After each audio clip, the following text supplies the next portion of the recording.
자, 명절 잘 보내셨나요? 세뱃돈 많이 받았어요? 아니야? 야, 설날은 일단 세뱃돈 이벤트가 있는 기간이잖아요. 추석이랑 다르잖아. 근데 너무 추워가지고 아니 이 추위 싫어요? 저희 집에 키우던 대탄 물고기가 무지개 다리 건너갔어요. 너무 추워가지고. 자, 난리도 아니에요. 자, 동상 걸리지 않게 꼭 옷 잘 입고 다니세요. 자, 채원 왔고 문태양 저기 한 명이 저쪽으로 가. 박기륜 네. 자, 안녕하세요. 일로 들어와. 얘야 일로 와. 자, 박민준 네. 자, 안예은 왔고. 자, 유주혁 네. 자, 이수빈 자, 어서 오세요. 이름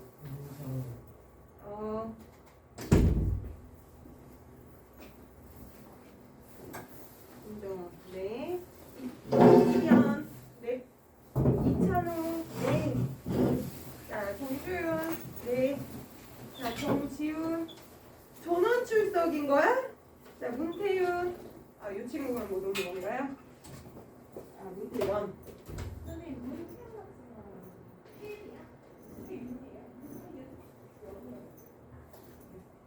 자, 책 꺼내시고요. 자, 명절 잘 보내셨다니 다행이고 아무도 대답하지 않았는데 나 혼자 잘 보낸 걸로 일단 자 보내셨다니 수고하셨고요. 자, 숙제 해보니까 어때요? 안 하셨어요? 죽겠어요? 자, 1단원 부분의 양적 관계는요 진짜로 이게 맞냐? 싫어냐? 이런 느낌이 드는 게 맞아요. 자, 그래서 요거는 조금씩 계속 메이크업 해갈 겁니다. 그러니까 너무 욕심내지 마시고요. 자, 한 장, 그러니까 2페이지씩 자 차근차근 해간다 이렇게 생각해 주시면 돼요. 자, 우리 저번 시간에 했었던 거 44페이지를 펴시고 자, 일단 책 없으신 분 혹시 독서실에서 와서 책 없으세요? 자, 그 다음에 예전 거 가지고 계신 분 없으세요? 자, 그러면 그대로 갈게요. 자, 44페이지에서 우리 조금 휴강이 한 번 있었어가지고 기억이 가물가물하죠? 그죠? 자, 한번 얘기를 다시 한번 복습을 해보자면 자, 일단 화학 반응에서 뭐가 얼마나 생겨야 하는 양적인 관계를 배웠어요. 일단 첫 번째 키워드 반응한다, 완전 연소한다, 뭔가 변화했다. 자, 이런 얘기가 나가면 화학 반응을 하는 거구나. 그러면 어떻게 반응하는지는 화학 반응식을 써놓고 생각할 거다라는 거죠. 그쵸? 자, 그래서 우리가 이 화학 반응식을 썼을 때 자, 요 앞에 있는 1대 3대 2라는 이 숫자가 굉장히 중요한 건데 자, 이게 왜 중요하냐? 내가요 화학 반응이라는 거는 이렇게 막 집어넣는다고 해서 이 애들이 다 반응하는 게 아니거든요. 자, 질소기체와 수소기체를 300개씩 넣었다. 그러면 암모니아 몇 개 생겨? 그러면 질량 보존의 법칙에 의해서 600개 생겨. 이게 아니거든요. 그죠? 자, 얘는 일정한 개수비로 반응을 해요. 질소 1개랑 수소 3개가 반응해서 자, 암모니아 2개가 생기는 거예요. 앞에 있는 개수의 비가 반응하는 분자의 숫자비란 말이야. 자, 그러면 만약에 반응을 할 때 내가 이게 300개가 모두 반응을 하고 싶다. 그러면 수소가 몇 개가 필요해요? 그거의 3배가 필요하거든. 그럼 900개가 반응을 해야 돼. 근데 있는 게 300개밖에 없단 말이야. 그러면 이 300개는 질소 300개는 다 반응을 할 수 없다는 얘기가 되는 거죠. 그러면 얼마만큼 반응하냐? 자, 둘 중에 하나가 다 떨어져서 더 이상은 제공이 안 되면 끝나는 거예요. 반응은. 그쵸? 자, 그럼 여기가 부족하니까 나 300개 있는 게 최대야. 그럼 300개까지만 반응할래. 그러면 얘는 몇 개 반응할 수 있어요? 그걸 어디서 힌트를 얻어요? 이 앞에 있는 개수를부터 얻는 거예요. 그러면 3대 1이니까 그럼 300개야? 그럼 100개만 반응을 하는 거다. 그쵸? 그럼 300개인데 100개 반응했으면 200개는 남는 거예요. 그쵸? 짝꿍이 안 맞아서. 그럼 그게 얼마나 생겨요? 200개가 생겨. 어떻게 알았어? 3개당 2개 생기니까 300개면 200개 생겨요. 이렇게 되는 거죠. 자, 그래서 이 두 번째 줄, 자, 이 두 번째 줄이 개수비라고 얘기하는 1대 3대 2. 이 반응에서만 1대 3대 2야. 다른 반응은 또 다른 숫자를 쓰겠죠. 자, 이 개수비가 두 번째 줄인 반응하는 분자의 숫자비를 의미한다라는 거예요. 여기에서 여러분들 절대 실수하면 안 되는 거. 요 앞에 처음에 넣어주는 게 1대 3대 2냐 내지는 결과적으로 남는 게 1대 3대 2냐 아무 상관이 없어요. 자, 우리 요 두 번째 줄에 뭐가 얼마나 반응할 건데를 알아보는데 이게 사용되는 거고, 자, 넣어주거나 남는 거는 그렇게 반응하고 난 나머지를 가지고 우리가 찾아주는 거예요. 그러면 300개에서 100개 썼어. 그럼 너는 200개가 남겠구나. 그죠? 자, 그러면 300개, 300개 났었으니까 없어. 고갈됐어. 자, 그리고 여기는 200개가 생겼어. 자, 그럼 결과물은 몇 대 몇으로 남나요? 그딴 건 없어요. 이거는 찾은 거야. 결론적으로 이렇게 반응하고 났더니 이렇게 됐어를 찾은 거죠. 그렇죠? 자, 그래서 반응하는 분자의 숫자비, 그러니까 반응하는 분자의 숫자를 개수로 셀 수도 있지만 몰로 셀 수도 있어요. 몰비. 그쵸? 자, 그리고 반응하는 애가 기체라면, 그쵸? 자, 같은 물일 때 차지하는 부피가 똑같잖아요. 그러니까 기체일 때만 부피의 비도 된다. 부피는 단위가 뭐 있어요? 리터, 밀리리터 이런 거로 써도 된다. 자, 그런데 이거 절대로 반응하는 질량의 비는 된다, 안 된다? 안 된다. 그쵸? 자, 그래서 우리는 반응한다. 그러면 처음 반응 결과 써놓고서는 만약에 자, 문제 조건에서 준 게 처음에 얼마를 넣는지를 줬다. 그럼 어떻게 해요? 야, 누구 das을 때까지 이 반응이 일어나? 라는 것을 찾으면 되는 거고. 그죠? 자, 그렇지 않고 야, 이게 얼마가 반응했는지 내가 모르겠는데 생긴 게 200개 생겼다? 자, 이래도 찾을 수 있어요. 왜?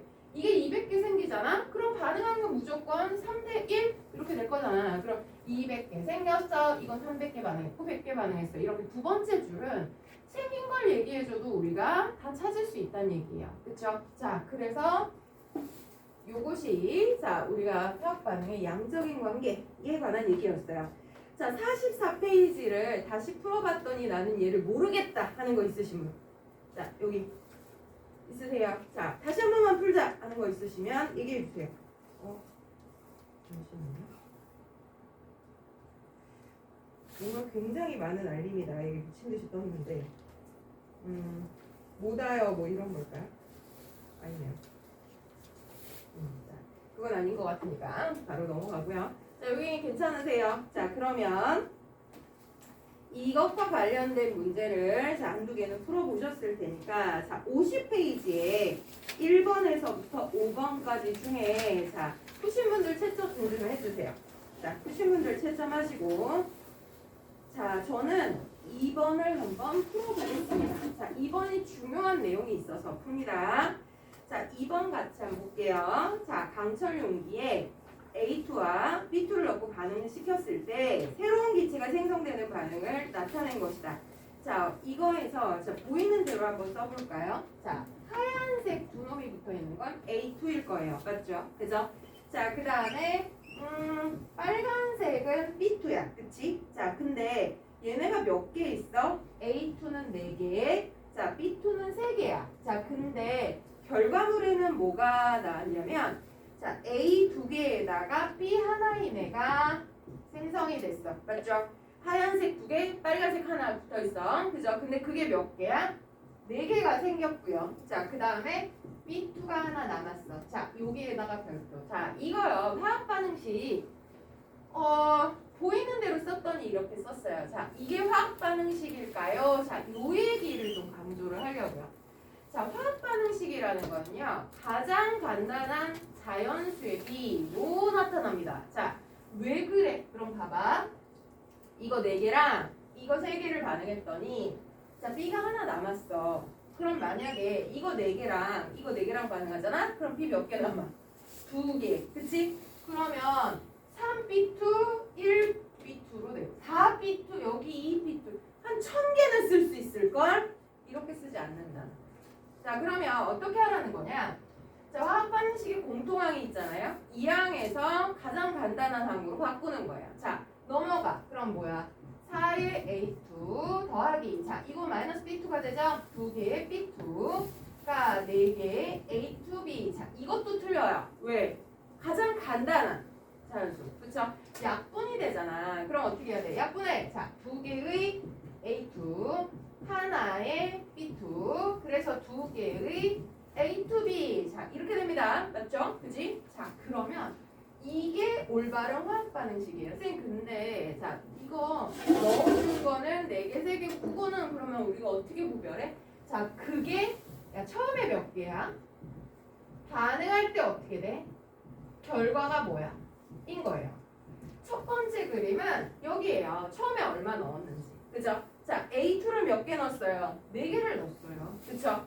자, B2는 몇 개를 넣었어? 3개를 넣었어. 그치? 자, 그러면 화살표 치고 마지막은 뭐야? 이 결과물이에요. 결과물. 그죠? 자, 그러면 결과물에 B2가 하나 남았어. 그죠? A2는 있어? 없어? 없어. 자, 아무것도 없으면 여기다 0 쓰는 거야. 그죠? 자, 그 다음에 A2B라는 애는 몇 개 생겼어요? 여기 4개가 생겼어. 이게 첫 번째 그림이고 이게 두 번째 그림이에요. 그쵸? 자, 그러면 우리는 여기를 알아야 되는데 자, 이미 줬잖아. 뭐?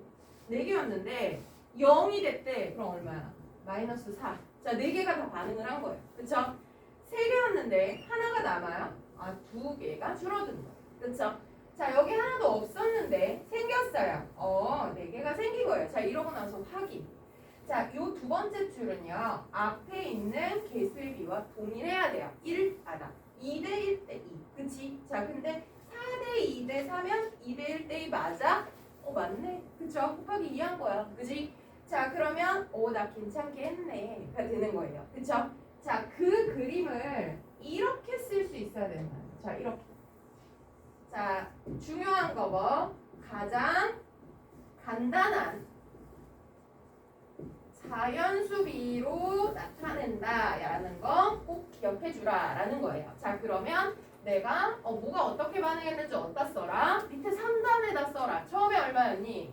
자, 반응을 얼마나 했니? 자, 그 다음에 결과가 얼마니? 보고 싶은데 답답한데 안 되겠어요. 너무 좋아요. 자, 그러면 이렇게 쓰는 게 맞다라는 거죠. 자, 그럼 기억에 화학 반응식이 A2 더하기 B2가 2개의 A2B가 되는 게 맞니? 라고 하면 맞아가 되는 거야. 그쵸?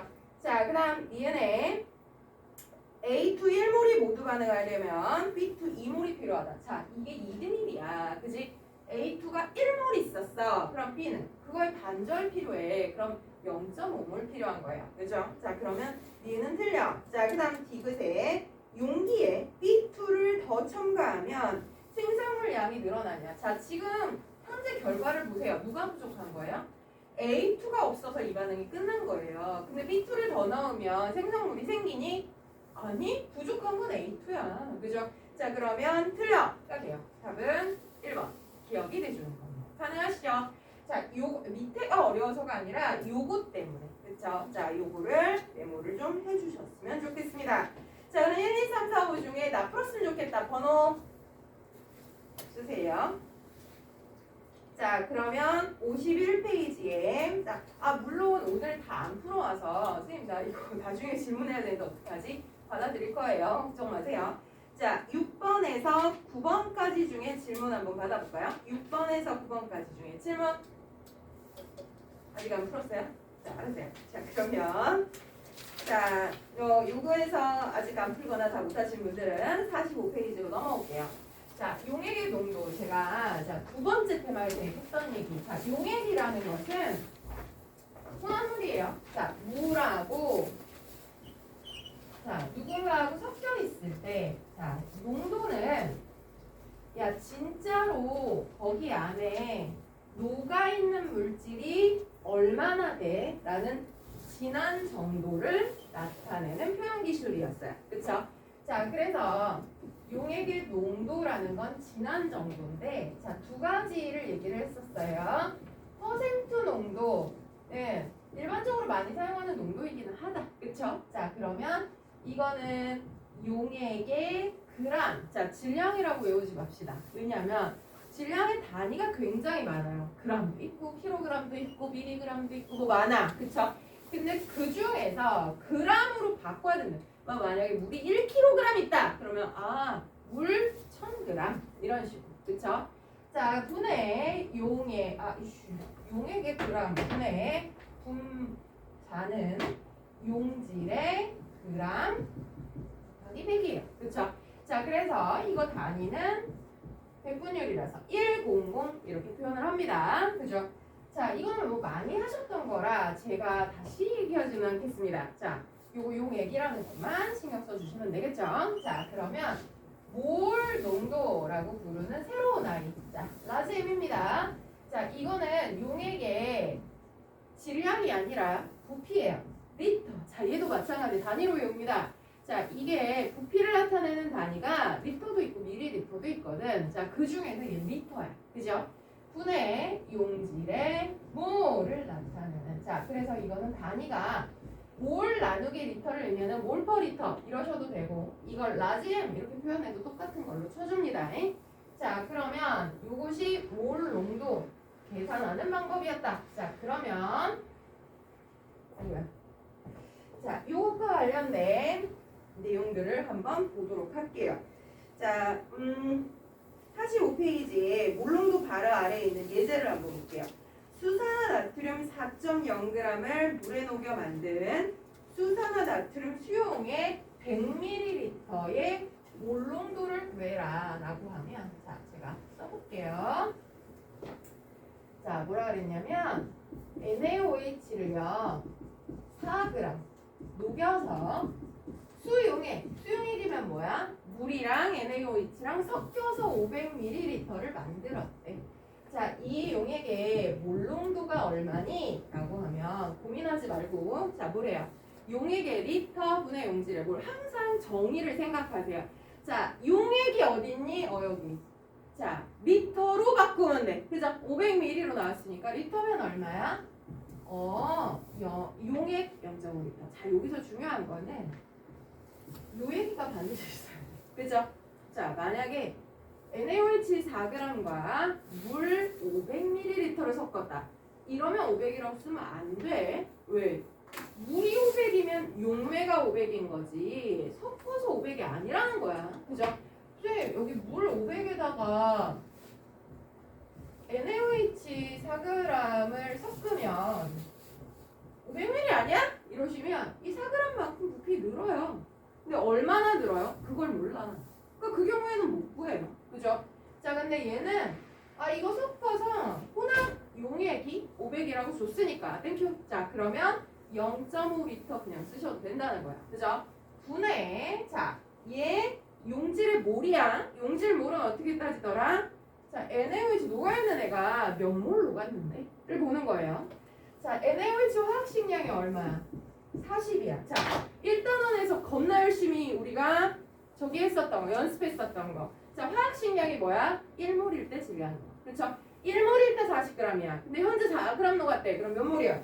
0.1몰이네. 10분의 1이네가 되는 거죠. 그죠? 자, 그러면 이거 계산하면 5분의 1 몰 퍼 리터야. 내지는 0.2 몰농도예요. 둘 다 오케이. 그죠? 자, 요게 몰농도를 구하는 기본식이다라는 거예요. 맞습니까?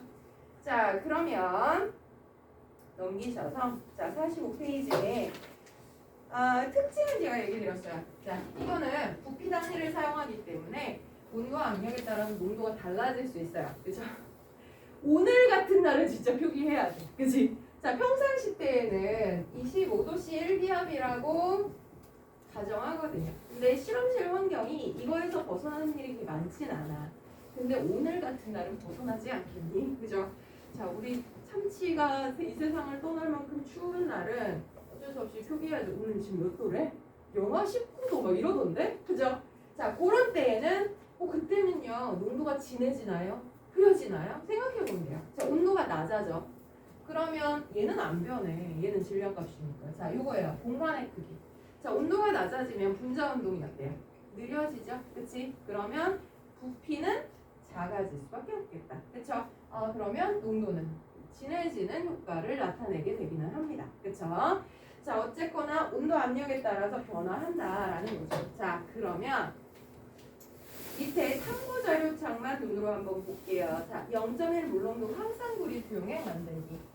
자, 0.1 몰롱도 황상구리 수용액을 만들 때 자, 순서와 그 다음에 실험 기구를 눈여겨보실 필요가 있는데 자, 실험 기구는 보여드릴게요.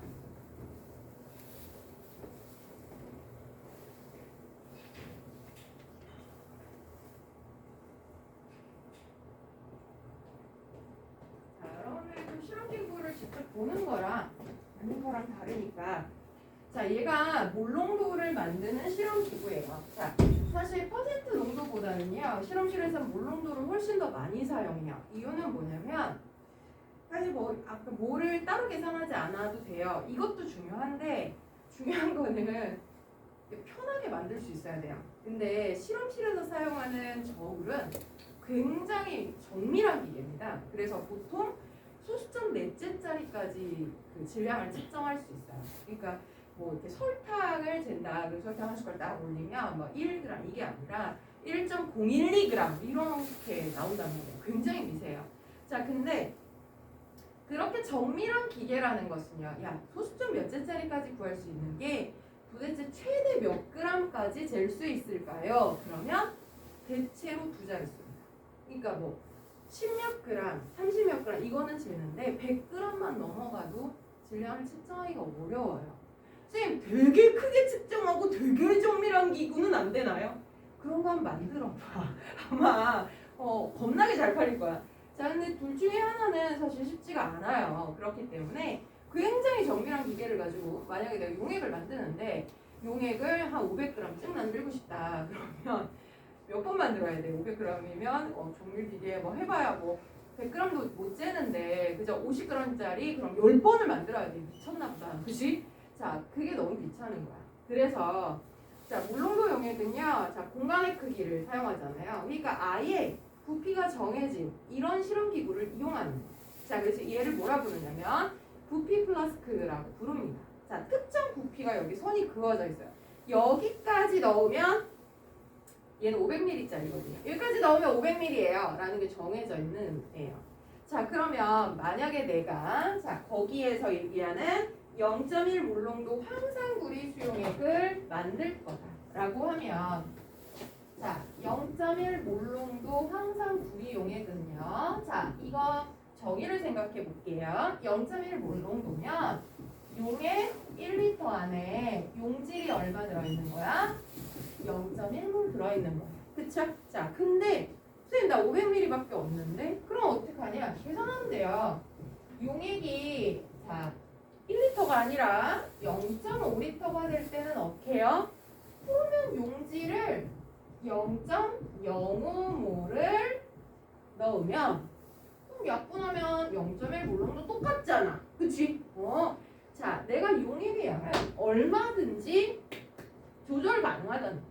내가 가진 실험기구가 500짜리면 500에 맞춰서 만들 수 있고요. 1리터짜리면 1리터에 맞춰서 만들 수 있는 거야. 내가 필요한 게 100ml밖에 안 돼. 그럼 스케일을 줄이면 된다는 말이에요. 그쵸? 자, 그러면 이게 화학식량이 얼마죠? 화학식량 25로 합시다.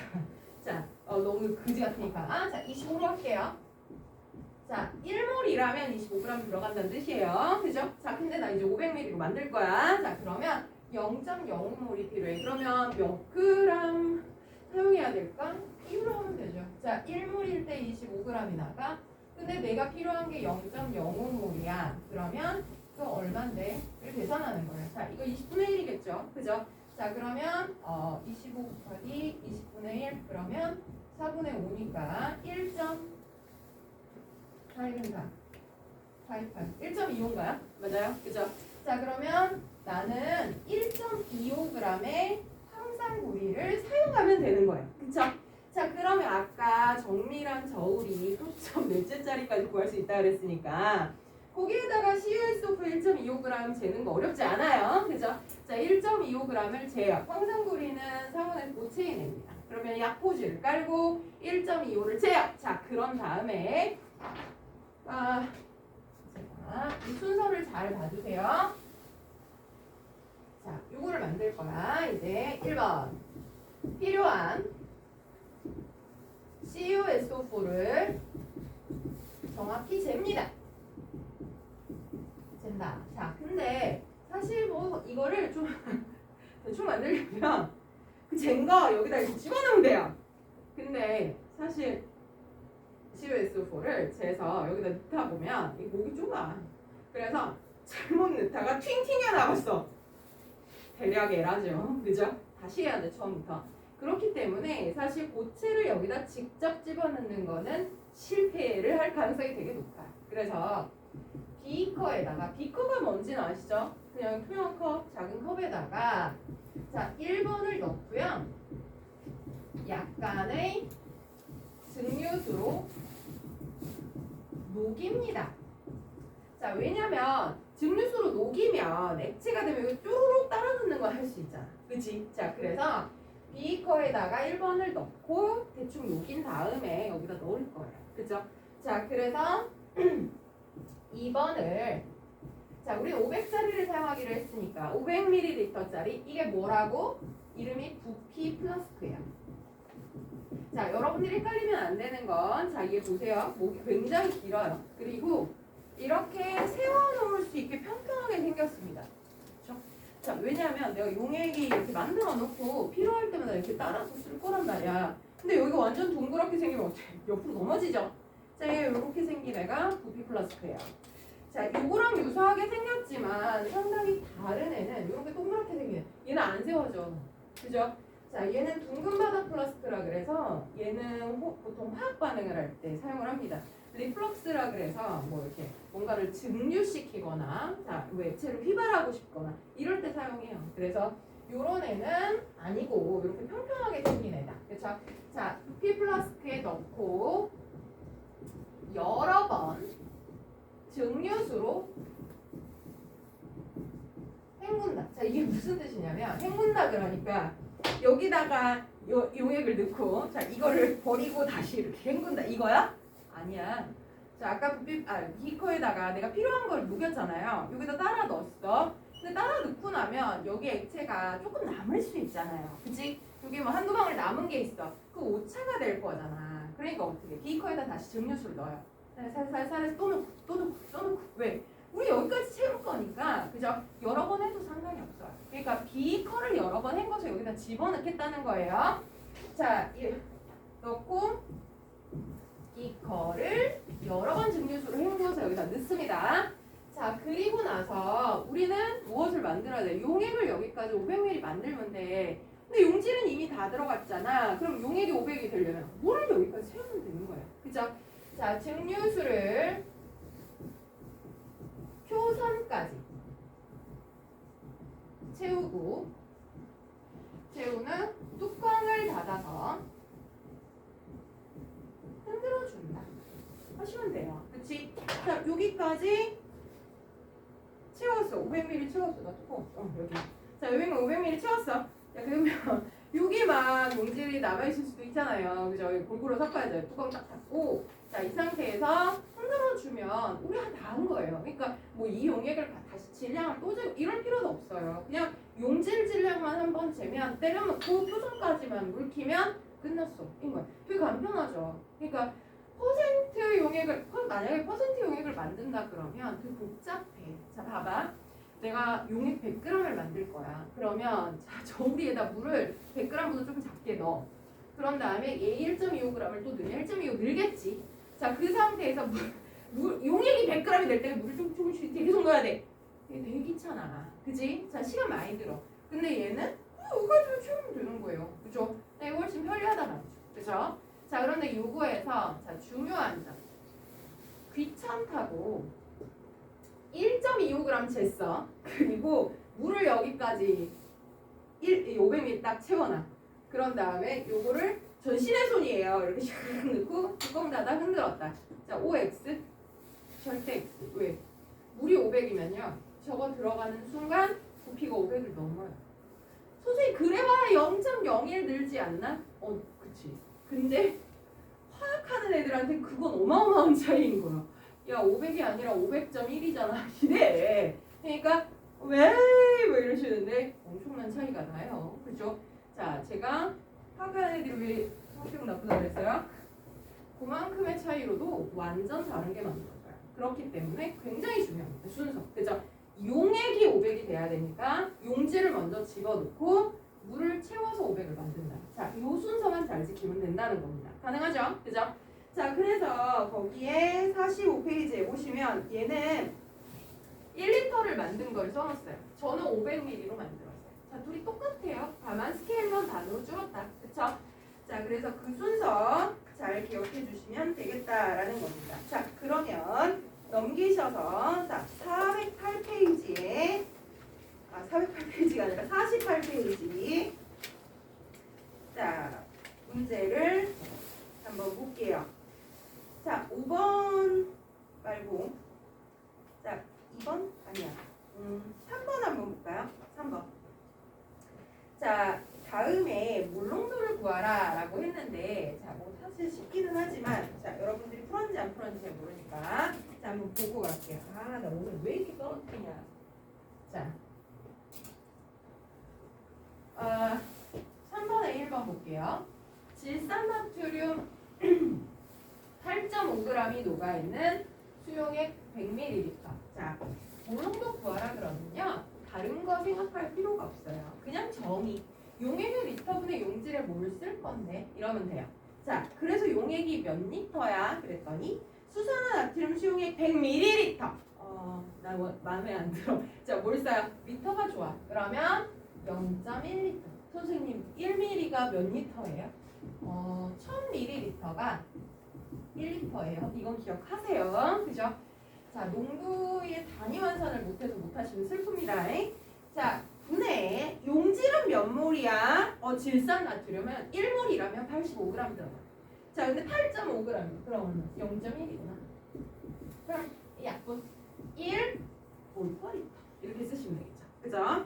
자, 그 다음에 2번에 염화나트륨 0.3몰을 녹여서 100ml로 만든 수용액. 용액이 몇 리터라고? 0.1리터.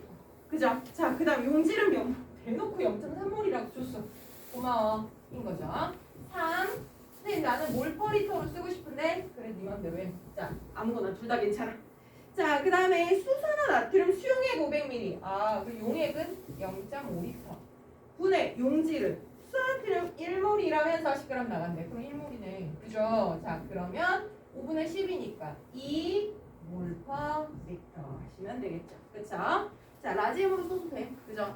자, 요렇게 쓰는 것이 몰농도 순서입니다. 자, 여기까지 이해 가세요? 되세요? 자, 그러면 뒤에 자 49에서부터 나머지 문제들은 다시 한번 제가 숙제를 내드리고요. 다음 시간에 또 질문 받겠습니다. 자, 그러면 근데 푸신 분들 중에 나 이거 질문 안 하면 잠이 안 올 것 같아. 자, 그래서 요건 풀어줬으면 좋겠어 하는 거 한 문제만 질문 받을게요. 자, 뭐 할까요? 없어? 그럴 리가.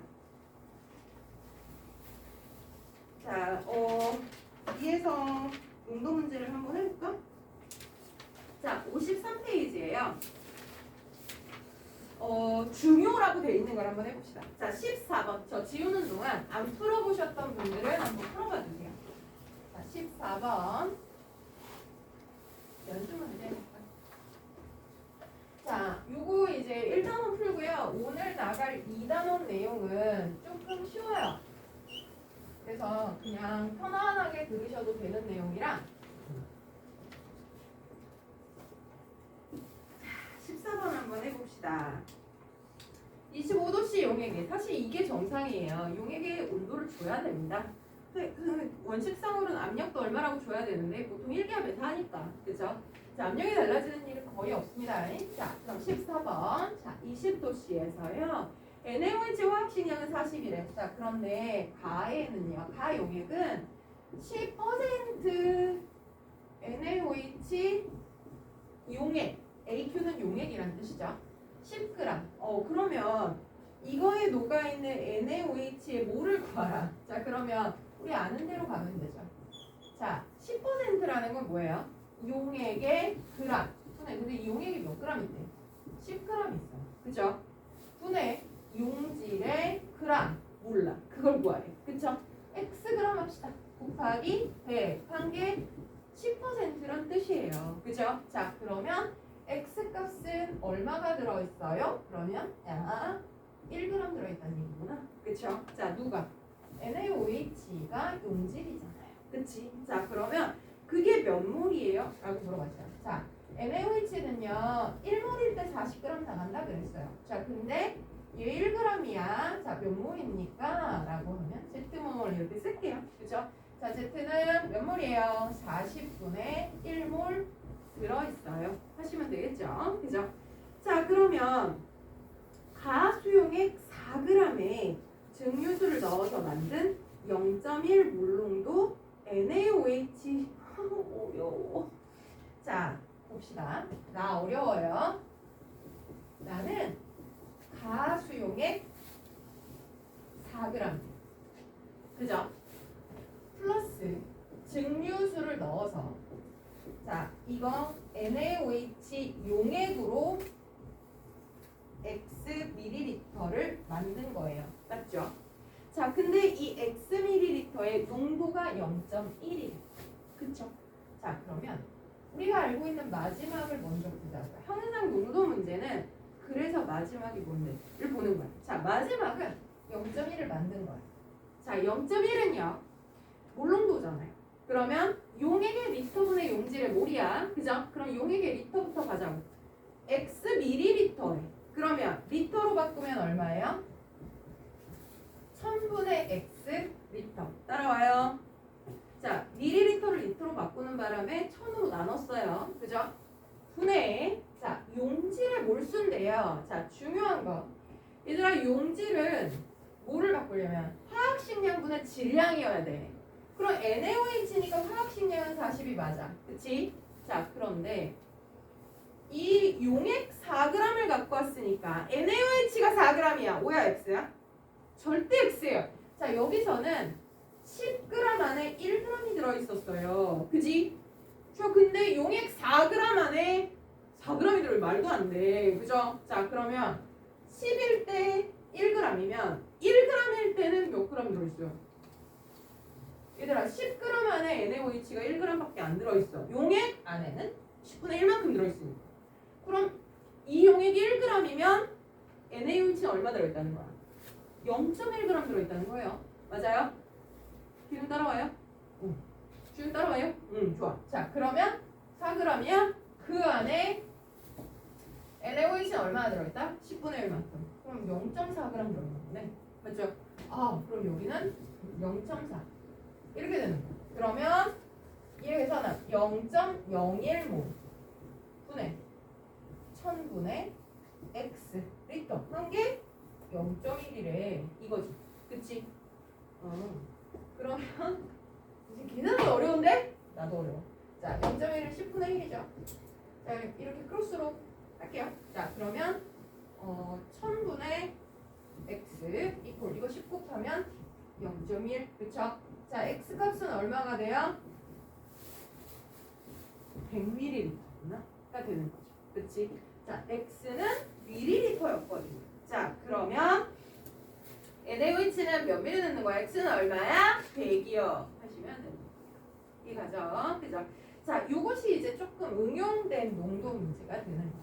그쵸? 자, 선생님 나는 뭐부터 봐야 될지 모르겠는데요. 하시면 자, 항상 뭐부터 봐라? 맨 마지막. 그리고 결과가 뭐야? 0.1몰. 그러면 용액의 리터분의 용질의 몰인데 용액은 몇 리터야? 그럼 용액의 논이 가겠죠. 그죠? 1000분의 X 리터예요. 그죠? 이것 때문에 단위로 외우시라는 거야. 자, 그럼 1000분의 X 리터 분의 용질의 몰수는 화학식량분의 질량인데 화학식량은 40. 그죠? 질량은 얼마인가? 여기 용액이 4니까 용질은 그걸 10분의 0.4 이렇게 간 거예요. 이해가죠? 자, 그래서 요거이가 1단원에서의 농도 문제를 실제로 보는 예가 되겠습니다. 자, 그러면 시간이가 조금 애매하기 때문에 자, 뒤에 갈게요. 자, 여러분들요 60페이지에 있는 수능 실전 문제 여기 부분은 아직은 안 건드리십니다. 자, 우리가 풀 것은 자 59페이지까지의 사실 중단원 마무리도 꽤 어려워요. 그래서 여러분들이 그래도 난 당신들을 믿어. 자, 한번 도전해봅니다. 자, 그리고 우리는 66페이지에 자, 원자의 구조 부분을 들어가 볼게요. 자, 말씀드린 것처럼 1단원이 이게 끝이 아니야. 자, 계속 할 거야. 자, 근데 매일 이것만 하다가는 정신 나갈 것 같아서 자, 그리고 우리 뒤에를 못 배워. 자, 그렇기 때문에 뒤에를 가면서 앞에를 계속 질문을 받을게요. 야, 내가 그냥 넘어갔다고 너도 그냥 넘어가면 안 돼. 너는 해야 돼. 자, 그러면 자, 원자의 구조를 적어보도록 하겠습니다. 자, 화학은요 크게 4단원으로 되어 있어요. 자, 그래서 첫 번째 단원은요 뭐 아름다운 화학의 어쩌고 돼 있는데 실제로는요 화학의 언어예요. 자, 여러분들 지금 배웠던 거 알파벳 배웠어요. 화학에서 어떤 단위를 쓰고 어떤 기호를 쓰고 뭐 이거 개수를 질량으로 또는 질량을 부피로 어떻게 바꾸는지 기본적인 툴을 탑재했다고 보시면 돼요. 게임 들어가기 전에 약간 그런 거 있잖아요. 캐릭터를 설명했어. 그리고 여기에 뭐 어떤 아이템들이 있어. 뭐 요거 설명했다면 두 번째 단원이 이제 본론이에요. 자, 두 번째는요. 원자입니다. 자, 원자가 뭐였죠? 물질을 구성하는 쪼갤 수 없는 기본 단위였어요. 그죠? 의미를 가지는 최소 세트. 그죠? 그거부터 얘기를 하고요. 세 번째 단원이 누구냐면 아름다운 분자세계 화학결합입니다.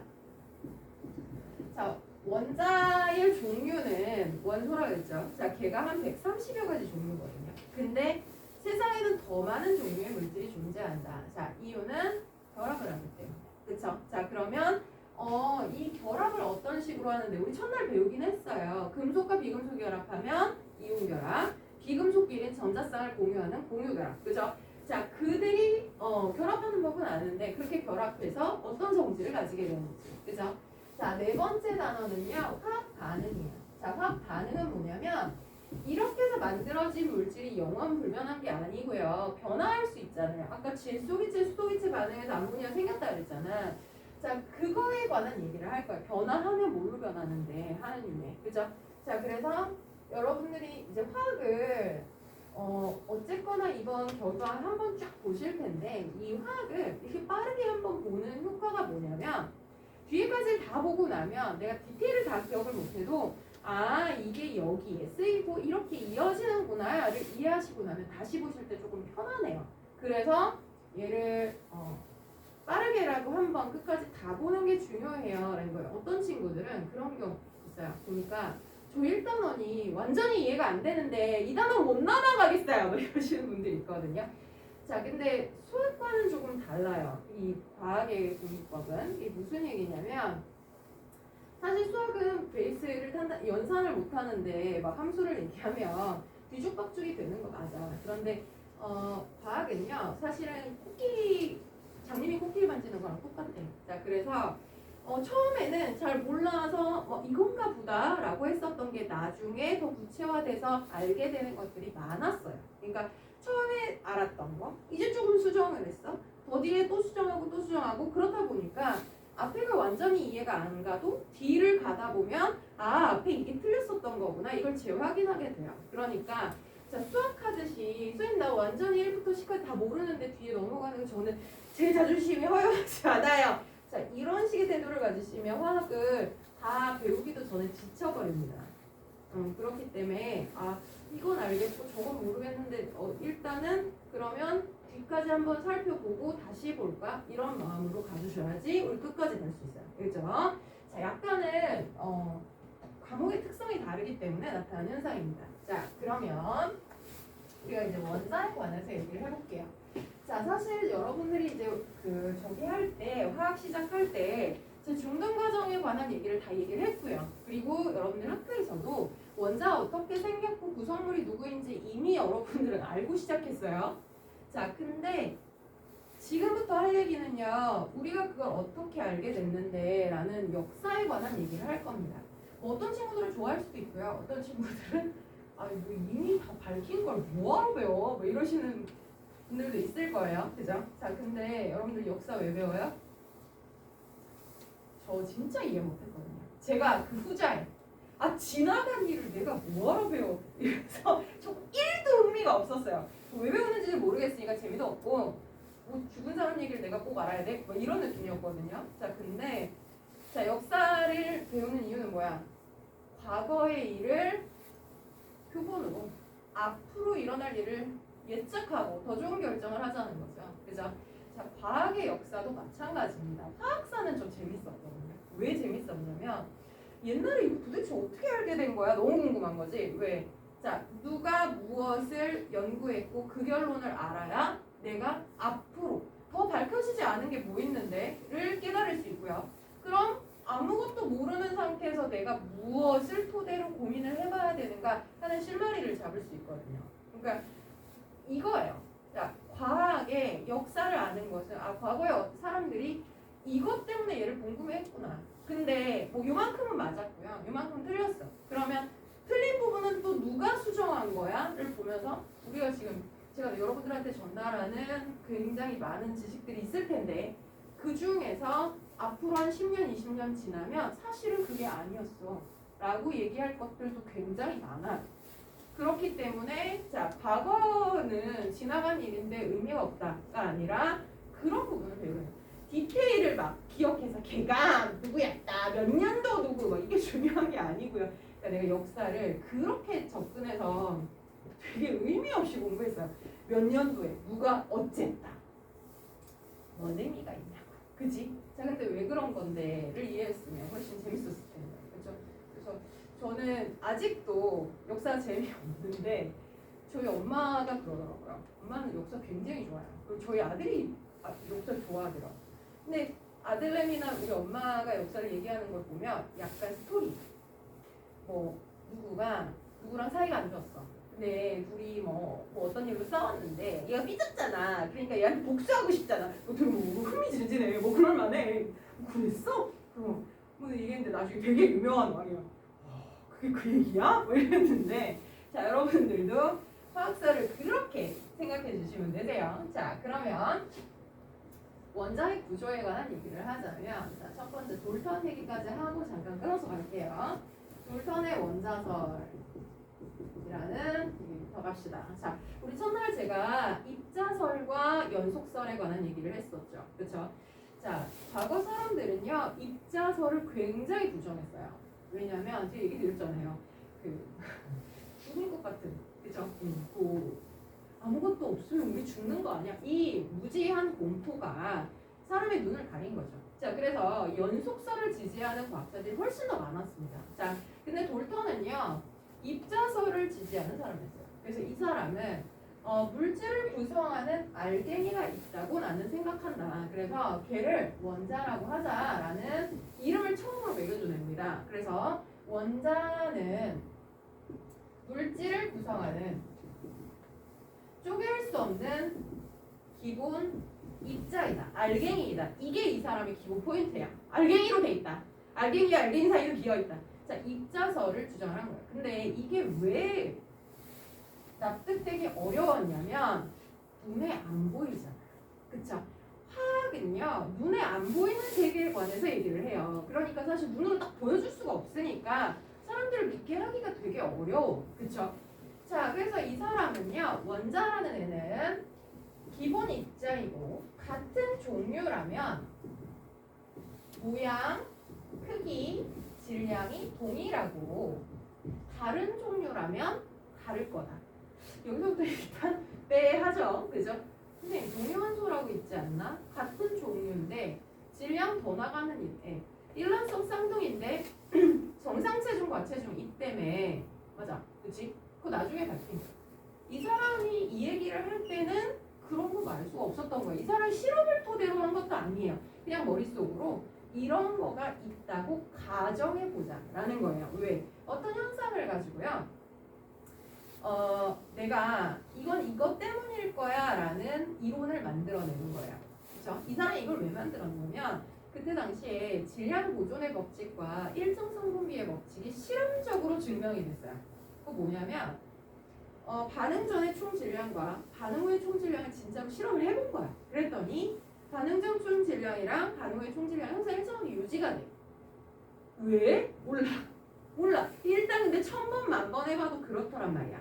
그래서 사람들이 인정을 했어. 눈에 보이잖아. 그죠? 눈에 보이니까 그래 질량 보존되나 보다. 근데 왜 보존되냐? 그건 몰라요. 눈에 보이는 게 아니니까. 그죠? 그 사람은 그 눈에 보이지 않는 것을 설명하기 위해서 자기 아이디어를 만드는 거예요. 같은 종류는 모양 크기 질량이 동일하고요. 원자는요. 화학 반응 시에 새로 생성이 되거나 또는 없어지거나 또는 다른 걸로 변화하는 걸 안 한다 라고 얘기를 해요. 그러면 뭐가 바뀌는 거야? 단지 파트너가 바뀐다. H끼리 붙어있던 게 안녕 하고 산소랑 수소랑 파트너를 바꾼다 할지라도 봐봐. H 알갱이가 있었어. 산소 알갱이가 있었어. 그런데 산소랑 수소랑 이딴 식으로 변한다면 봐봐. 수소끼리 붙어있나 산소하고 파트너를 하나 이쪽 수소랑 이쪽 수소랑 종류가 동일한 거라면 질량은 똑같아 라는 거예요. 그리고 반응 전에 원자가 반응 후에 원자랑 똑같이 있어야 돼. 왜? 새로 생기거나 없어지면 안 되는 거니까. 그러면 이런 식으로 수소가 4개가 있었어. 여기도 4개가 여기 2개가 있었어. 2개가 있고. 그러면 얘 질량이랑 얘 질량, 얘 질량, 얘 질량 똑같고 여기 질량이랑 여기 질량이랑 똑같으면 질량이 왜 보존되는지 설명할 수 있잖아요. 그쵸? 이게 보여요? 눈에? 안 보여. 자, 얘가 해봤어? 안 해봤어. 그냥 이론이야. 이렇다고 치면 말이 되지 않겠니? 인 거야. 이런 사람들이 이제 무에서 유를 창조하는 거죠. 증거 없어. 그냥 내 머릿속에서 그렇다고 가정한 거야. 그죠? 대단하죠? 이게 학을 되게 깊게 가면요. 있잖아요. 너 커서 뭐 될래? 저 과학자요. 저 그거였거든요. 그 과학자 뭐 하는 사람일까? 이런 거 하는 사람이에요. 그래서 나중에 큰 깨달음을 얻었어요. 도대체 이런 그 아이디어를 내는 놈들은 도대체 뭐 하는 놈들일까? 막 이런 생각이 들어요. 자, 나중에 알게 됐어요. 그렇게 태어난 애들이 있어요. 자, 옆에서 난 과학자가 될 수 없겠구나. 나 과학을 가르쳐야지. 그리고 전 틀었어요. 자, 화학 반응 시에 일정한 개수 비로 반응한다. 자, 이게 일정 성분계 법칙이죠. 아까 얘기했던 수소 2개랑 산소 1개랑 반응하는 거지. 얘가 100개 있어도 이 하나밖에 없으면 나머지 98개는 남아요. 인 거예요. 그렇죠?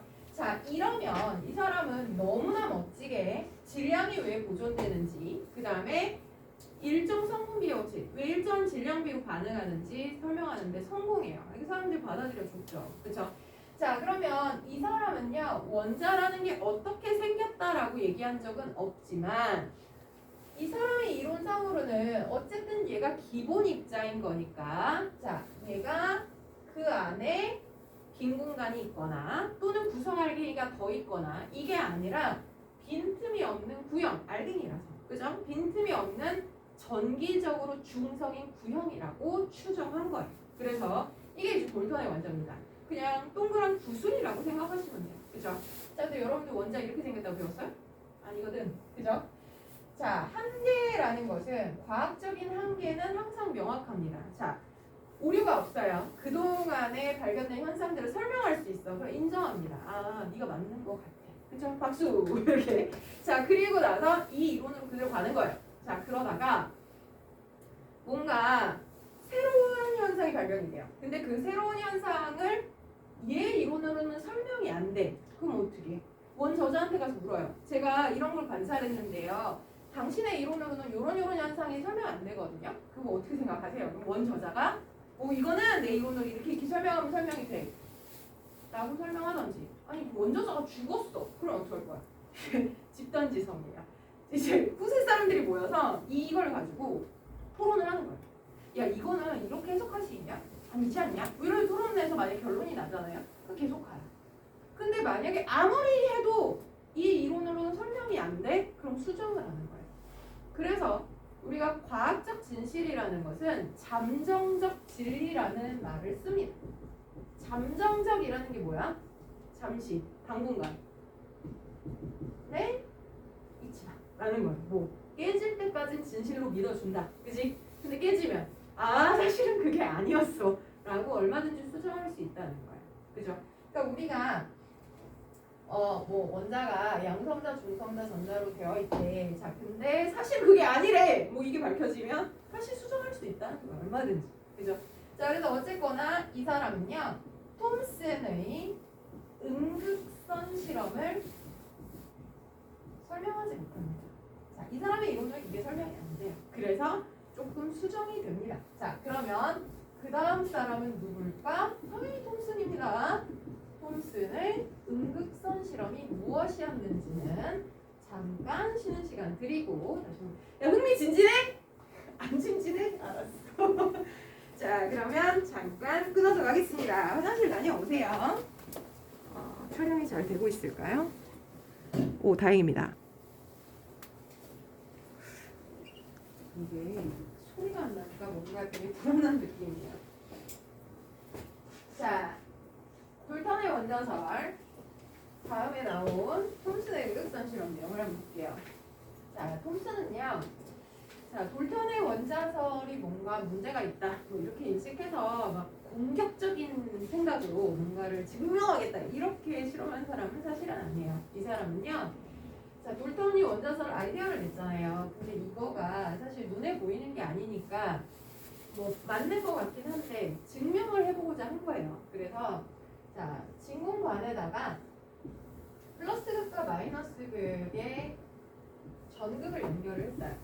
자, 그러면 이 마이너스 극에서 뭔가 입자가 튕겨나가서 플러스 극 쪽으로 이동한다. 이렇게 생각을 한 거죠. 자, 그래서 여기에다가 여러 가지 실험을 해본 거예요. 이 사람은 뭐 추적컨대 여기서 지나간 애가 원자라고 생각을 했을 거예요. 그래서 거기다가 여러 가지 실험을 해봤죠. 자, 실험의 내용은요. 첫 번째는 장애물을 갖다 대본 거예요. 자, 지나가는 길에 장애물을 댔을 때 뭘 하고자 한 거냐? 빛도요. 지나가는 길에 장애물을 두면 어떻게 돼요? 빛이 도달하지 못하는 공간이 생기죠. 그걸 우리가 그림자라고 얘기해요. 그런데 이 그림자가 자, 이런 장애물을 갖다 대면 네모 모양으로 생기고요. 이런 거 갖다 대면 일자 모양으로 생기겠죠. 왜 그래요? 자, 가다가 아무 방해를 안 받은 곳은 그대로 빛이 도달을 할 거고, 자, 이 경계선에 만나면 튕겨 나갈 거고, 그렇죠? 자, 근데 만약에 경계선에서 얘가 이렇게 굴절해서 들어갈 수 있다면 그림자라는 거 이거 뭐 빛이 도달하지 않는 지역이니까 그림자가 안 생기거나 아니면 장애물과 다른 모양의 왜곡된 모양의 그림자가 생길 거예요. 그렇죠? 자, 그런데 이 음극선에다가 장애물을 갖다 대 봤더니 그림자가 생겼다. 정확하게는 장애물 모양의 그림자가 생긴다. 이건 무엇을 의미하냐면 음극선이 직진을 한다는 사실을 증명한 겁니다. 음극선이라는 건 마이너스 극에서 나갔다 그래서 음극선이에요. 자, 그러면 무슨 얘기냐면 굴절하지 않았다라는 거예요. 그럼 저기서 지나간 입자가 처음에 이 사람 이건 줄 알았거든요. 그럼 이 알갱이가 직진하고 지나간다. 별 문제 없어요. 사실 이거는 아무 문제가 아니었습니다. 자, 두 번째는요. 바람개비를 설치해 봤어요. 그랬더니 바람개비가 돌아가더라. 자, 이건 또 무슨 뜬금포냐. 자, 우리가 에너지의 전달 형태는요. 두 가지가 있어요. 자, 내가 어떤 에너지를 전달하고자 할 때는 에너지를 전달하는 매개체, 이걸 매질이라고 부르는데요. 자, 내가 이렇게 전달했다고 칩시다. 자, 그러면 얘는 에너지와 이 에너지를 전달하는 매개체인 물질이 같이 이동하는 거예요. 자, 이게 뭐냐면 운동 에너지. 자, 그런데 또 하나의 방법이 있죠. 자, 만약에 내가 이 친구한테 에너지를 줄 거예요. 자, 한 번만 잡아주시겠어요? 자, 떨어뜨리면 죽어요. 자, 꽉 잡아. 자, 뒤에 보이세요? 이 친구한테 에너지 전달되는 거? 나요. 자, 그러면 제가 진동을 통해서 이 친구한테 에너지를 전달하니까 어떻게 됐어요? 에너지는 전달돼서 이 친구를 이동시켜 움직이게 했죠. 자, 그러나 에너지를 전달하는 매개체인 이 책은요. 이 친구한테도 안 갔고 저한테도 안 왔고 중간에서 흔들리기만 했어요. 그죠? 이걸 파동이라고 불러요. 제가 내고 있는 음파 에너지 느껴지세요? 아! 하시면 뭔가 떨리죠? 그래서 에너지가 느껴져요. 하지만 여러분들 고막이 여러분들 귀 안으로 막 뚫고 들어오나요? 그건 아니거든요. 자, 이게 파동 에너지라는 것의 특징이에요. 자, 그러면 얘가 뭘 하고자 한 거냐면 이 지나가는 길에다가 방해물을 갖다는 거야. 매직. 자, 그러면 만약에 저기 지나가는 애가 진동이었다면, 알갱이가 아니라 흔들림, 에너지였다면 바람개비는 제자리에서 떨렸어야죠. 그쵸? 근데 얘가 움직였어. 운동 에너지가 전달됐다는 건 뭐냐? 진동이 아니라 알갱이가 이동했다라는 걸 증명한 거예요. 그러니까 사실 이 사람이 입자설을 주장은 했다만 그 입자를 우리가 눈으로 본 적이 없단 말이지. 그지? 근데 음극선은 질량을 가진 입자이다. 한마디로 파동이 아니다 라는 사실을 증명한 겁니다. 그쵸? 그래서 나는 돌턴이 얘기한 입자설을 증명했나 보다. 너무 좋았어요. 자, 그런데 문제는 여기에서 생겼어요. 혹시나 해서 갖다 대본 자석이 문제였다는 거죠. 자, 음극선에다가 자석을 갖다 대봤더니 자석 쪽으로 휘더라는 겁니다. 그 무슨 얘기냐면 자석 주변에는 자기장이 형성이 되거든요. 그러면 이거에 반응한다는 건 전기적인 성질을 가진다는 것을 의미한다는 거예요. 근데 이거 전기적으로 중성이 되거든. 그러니까 뭔가 이상해. 자, 하지만 확인은 해야 되겠죠. 그래서 대전체로 확인해 봤더니 플러스 대전체 쪽으로 휘더라. 자, 그럼 음극선은 무슨 전하를 띈다? 플러스 쪽으로 끌려온다는 거는 마이너스 전하를 띈다 라는 걸 알게 된 거죠. 자, 여러분들은 얘가 누군지 아시겠죠? 자, 이 사람이 발견한 건 전자예요. 그치? 자, 그런데 이 당시에는 굉장히 당황스러웠을 겁니다. 원자는 여전히 중성인데, 그쵸? 내가 발견한 건 마이너스인 것 같고, 그러니까 사람들이 할 질문이 뻔하잖아요. 그 원자는 마이너스입니까? 그건 아니고, 그쵸? 자, 그러면 당신이 발견한 건 뭡니까? 그러면 왜 원자는 마이너스가 아닌 겁니까? 이거를 이제 설명을 해야 되잖아. 자, 그래서 이 사람은 아이디어를 내요. 원자라는 건 플러스를 띄고 있는 공에 같은 개수의 마이너스가 꼽혀 있는 마치 건포도 빵같이 생겼다. 이렇게 생각을 하면 이걸 제안을 해요. 이걸 플럼 푸딩 모형이라고 부릅니다. 플럼이 뭐예요? 건자두죠? 그지? 자, 이 사람이 건자두가 꼽혀있는 푸딩같이 생겼다 이렇게 설명을 합니다. 영국 사람이에요. 그래서 영국의 디저트래요. 플럼 푸딩이. 그래서 약간 보면 젤라틴에 이렇게 건포도를 쏟아놓은 것 같이 되게 맛없게 생긴 애가 있어요. 영국 음식이 맛있게 생긴 애가 별로 없잖아요. 그죠? 보면 되게 맛없게 생겼다 이런 느낌인데 어쨌거나 그렇게 주장을 합니다. 그러면 플러스를 받나요? 아니요. 실험했나요? 아니요. 그냥 그럴 거라고 얘기한 거예요. 하지만 별 오류가 없는 거예요. 이래 놓으니까 플러스를 본 적은 없지만 어쨌든 플러스가 있을 거라고 가정을 하면 내가 발견한 마이너스 입자이고 그 알갱이인 얘의 존재를 설명하는데 별 무리가 없죠. 그쵸? 자, 그래서 이걸 인정해 줍니다. 놀랍죠? 그치? 뭐 아마 차 마시다 갑자기 아이디어가 났지 않았을까 생각이 듭니다. 자, 그러나 이 사람도 막바로 한계에 도달하죠. 자, 그 다음 사람은 누구냐면 러더퍼드라는 사람입니다. 러더퍼드의 알파 산란 실험을 설명하지 못합니다. 자, 그러면 이쯤에서 톰슨의 음극선 실험을 설명하지 못했다는 쟤는 무슨 의미일까를 짚고 갈게요. 자, 이 원자가 맞다면 이 내용 중에 뭐가 잘못됐나요? 하시면 자, 이 음극선에서 지나간 알갱이가 원자였다면, 중성 원자였다면 직진하는 거 할 수 있어요. 질량을 가진 입자인 거 가능합니다. 자, 그런데 자석을 갖다 내봤을 때 제 정기적으로 중성이니까 자석이 있건 말건 어때야 돼? 직진했어야 돼. 근데 피었죠? 이게 설명이 안 돼. 플러스 대전체 쪽으로 끌려왔다? 이것도 무리가 있죠. 그쵸? 이 두 가지가 설명이 안 되니까 쟤는 수정이 된 거예요. 저렇게 생긴 거 아닌가 보다. 그죠? 자, 그러면 러더퍼드의 알파 산란 실험은 뭐였냐라고 하면 자, 우리 이제 교재를 볼게요. 자, 66페이지의 제일 첫 번째가 톰슨의 실험이에요. 자, 선생님, 물돈 없네요. 중학교 교과서에 있어요, 제. 자, 저런 내용이었어요. 그죠? 자, 여러분들이 메모하시면 되는 거고요. 자, 그래서 톰슨의 음극선 실험 내용 중에서도요. 자, 바람개비 돌아가는 거, 그 다음 그림자 생기는 거, 그 다음에 자석이 지나가는 거. 이게 내렸어요. 그죠? 자, 근데 그게 마이너스라는 거는 분리를 자세하게 설명 안 해놨어요. 요거 하나만 추가하시면 되겠죠? 플러스 대전체를 갖다 댔더니 플러스 대전체 쪽으로 휘더라. 자, 밑에 있네요. 밑에. 그렇죠? 자, 어쨌거나 67페이지에 그래서 톰슨의 원자 모형은요. 비슷한가요? 자, 푸딩 모형을 제안을 해요. 자, 근데 이거는 그 다음 사람이 러더퍼드의 알파산란 실험을 설명 못합니다. 자, 그러면 러더퍼드의 알파산란 실험을 설명해 봅시다. 러더퍼드는 뭘 한 걸까? 자, 이 사람은요. 당연히 목적을 가지고 실험을 한 거예요. 얘가 전자를 발견했어. 자, 그래도 뭐라 그랬냐면 내가 본 적은 없지만 플러스 분명히 있을 거다라고 얘기를 한 거야. 그 이 사람 뭐 해야 되겠어? 플러스 찾아야죠. 그죠? 목적을 가지고 실험을 한 거예요. 자, 이 사람은요. 금을 가져다가 아주 얇게 만들어서 자, 이게 원자 한 층이다라고 가정을 했어요. 진짜 금박이 원자 한 층인가요? 그럴 리가 없죠. 원자는 10의 마이너스 13m야.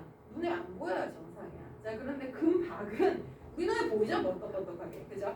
자, 그래서 엄청 두껍지만 어쨌든 가정은 그랬어. 자, 그 상태에서 알파선이라는 걸 째는데 알파선은요. 헬륨을 가지고 만든 양성자선이에요.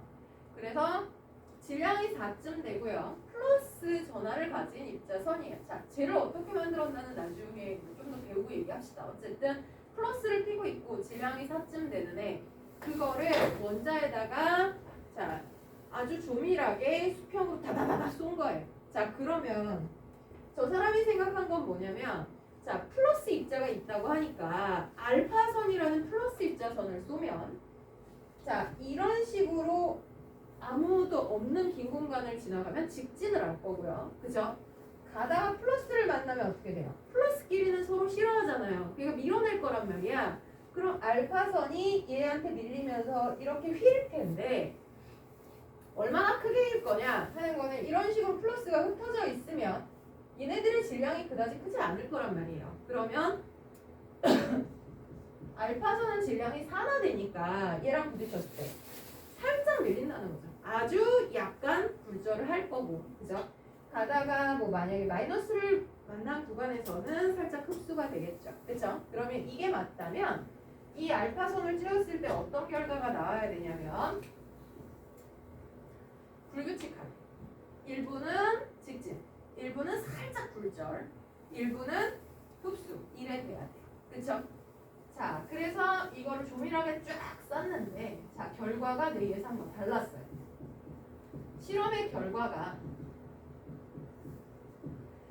자, 대부분이 직진을 했다는 겁니다. 알파선이 휘지 않고 직진한다. 자, 언제 직진할 거라고 예상했어요? 여기에서 아무도 안 만나요. 그러면 대부분이 아무도 안 만났다라는 건데 그럴 수 있지 않을까요? 플러스가 이렇게 있는데 교묘하게 그 사이로 지나갔어요. 라고 하기에는 금은요. 플러스가 79개나 되는 굉장히 무거운 음수예요. 플러스 겁나 많다는 거야. 79개나 있어야 돼. 근데 그 사이사이로 모두 지나갔다고 하기에는 너무 과해라는 거예요. 그러면 플러스가 없었던 거 아니야? 그건 아니에요. 일부는 굴절했어요. 그러니까 플러스가 있다는 사실은 입자의 존재가 있다는 사실은 저 사람이 예상한 대로 된 거예요. 있어요. 그죠? 자, 그런데 한 100번 실험을 하면요. 99번은 직진이에요. 자, 하나만 굴절해요. 그러니까 이건 아닌 것 같은데? 인 거예요. 자, 게다가 더 문제는요. 100개 중에 하나만 굴절하는데 그 굴절각이 내 예상보다 너무 큰 겁니다. 자, 아까 얘는 조금만 휠 거라고 생각했어요. 이유가 뭐야? 플러스끼리 미는데 이 미네의 질량이 그다지 크지 않으니까 상대적으로 무거운 애는 조금만 휠 거다 이렇게 생각한 거야. 근데 질량 4짜리가 겁나 많이 휘어버린 거죠. 이만큼이나 꺾여버렸어. 그 무슨 얘기야? 알파선이 여기서 부딪힌 플러스에 비해서 질량이 작다는 얘기예요. 여기 있는 애가 더 세. 라는 뜻이요. 뻥! 하고 하면 질풍 하고 나가 떨어졌다는 얘기예요. 그러면 플러스 입자의 질량이 내 생각보다 상당히 컸다라는 거예요. 그러면 대부분 비어 있고 질량이 크려면 어떻게 하면 돼? 저렇게 흩어져 있으면 안 되는 거예요. 모여 있구나 인 거예요. 자, 그러면 여기서 이제 고민이 생길 수밖에 없어요. 이게 흩어져 있다고 생각한 이유가 뭐야? 전기적으로요. 같은 전압끼리는 좋아해요? 싫어해요? 싫어해요. 그럼 플러스가 이렇게 뭉쳐있을 거라고는 아무도 생각하기 어려운 거야. 왜? 플러스가 하나가 아니고 79개가 여기 모여있다. 걔들은 왜 모여있어? 가 되는 거예요. 그쵸? 하지만 결과적으로는 대부분 직진하려면 대부분 비어있는 공간이어야 되는 거고 모여있으면 질량이 커지는 건 맞아. 그치? 아, 그래서 모여있나 보다. 결국은 뭐예요? 원자 핵을 발견한 거예요. 이 사람이 발견한 건 양성자가 원자 핵이야. 아, 플러스가 흩어져 있지 않고 모여있는 것 같다. 그치? 왜? 대부분 빈 공간이려면 얘네들이 널브러져 있는 게 아니라 모여있어야 돼. 가 되는 거고 질량이 그러면 모여있으니까 질량이 컸어. 설명이 되잖아요. 그쵸? 자, 그래서 이 사람은요 플러스가 모여있다라는 것을 제안을 했어요. 자, 그리고 나서 전자는 그 주변을 원운동하는 것 같다 라고 얘기를 합니다. 처음으로 전자가 움직이는 것 같다라고 얘기를 해요. 자, 왜 그랬을까? 뭐 이건 당연하겠죠. 자, 왜냐면 플러스는 생각보다 빨리 찾았어요. 되게 재현성 있게 처음에 직진하고요. 일부 불전하니까 모여있나 보다 이랬어. 자, 그러고 나니까 그럼 전자는 어딨지? 싶은 거야. 그래서 흡수되는 위치를 찾아본 거죠. 그랬더니 흡수되는 위치가 실험마다 달라. 뭔가 이상하죠. 그러니까 실험을 되게 여러 번 했겠죠. 미친 듯이 했을 거야. 미친 듯이 다 달라. 그런 거야. 이게 움직이나 봐. 이렇게 생각을 한 거예요. 자, 그래서 러더퍼드 이후에 연구가 두 갈래길로 갈려져요. 여기까지는 야, 원자가 최소 입자가 아니래. 뭔가 더 있대. 이러니까 야, 구성 입자 작은 뭐 더 있냐. 우리도 노벨상 한번 타보자. 뭐 이러고서는 미친 듯이 찾았겠죠. 자, 근데 이 이후에는 자, 이 연구.